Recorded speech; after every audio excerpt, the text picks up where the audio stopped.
Cardoso acha que essa pesquisa coloca o governo no cantinho do pensamento e que ainda dá tempo de mudar essa fotografia de desaprovação, né? Faltando 2 anos para acabar o atual governo. E na sua avaliação, com a aprovação em queda, como fica a situação do governo?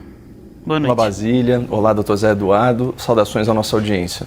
Olha, esse governo está desaplaudido, desacreditado e enfraquecido, vendo a chance de uma vitória eleitoral em 2026 cada vez mais distante.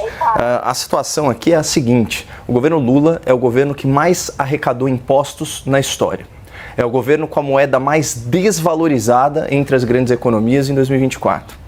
É o governo responsável pelo maior rombo fiscal que se tem notícia e pelo maior déficit já registrado nas empresas estatais. E agora, o governo Lula alcança mais essa marca histórica para sua coleção de maus resultados, como foi dito no enunciado. Pela primeira vez, o índice de reprovação do governo supera a sua aprovação e além da margem de erro, diga-se de passagem.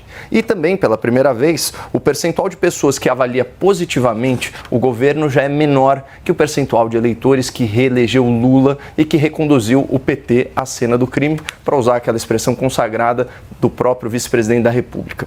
A aprovação do governo Lula, como nós vimos, caiu 5 pontos em relação a dezembro, com destaque para o Nordeste, uma região onde ele perdeu 7 pontos em um mês. Isso é bastante significativo. E, como bem disse o Dr. Zé Eduardo, saindo da fotografia de momento e analisando o filme, em fevereiro de 2023, 23% dos entrevistados dessa pesquisa reprovavam o governo Lula. Só que hoje esse número mais que dobrou e está em 49%. Ou seja, o eleitor está perdendo a paciência e está perdendo a esperança com Lula e sua equipe.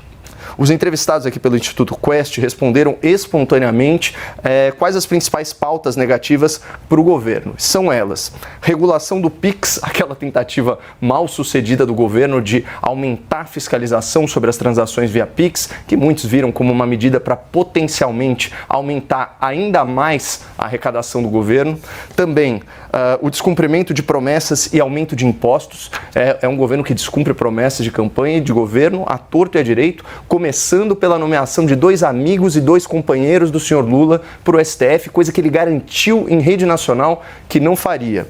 Da mesma forma, o Lula não manteve a isenção para aquelas companhias internacionais, instituindo a chamada taxa da blusinha.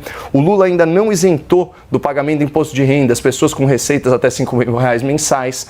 O Lula prometeu também que lutaria pela democracia, mas defendeu o quanto pôde a ditadura de Nicolás Maduro na Venezuela. E o Lula não quebrou o sigilo dos gastos exorbitantes da sua própria presidência. E pior, aumentou o segredo, aumentou o mistério sobre as aquisições realizadas pelo seu próprio governo. Finalmente, os entrevistados da Quest citaram a inflação como fator que impacta negativamente o governo Lula. A inflação é um fantasma que voltou a assombrar as famílias brasileiras, puxada aí pelo preço dos alimentos, dos combustíveis e da energia. O escolhido do Lula para o Banco Central está liderando uma campanha agressiva de aumento de juros para combater esse mal. A taxa Selic está em 12,25%, mas a previsão é que essa alíquota seja reajustada para cima ainda essa semana.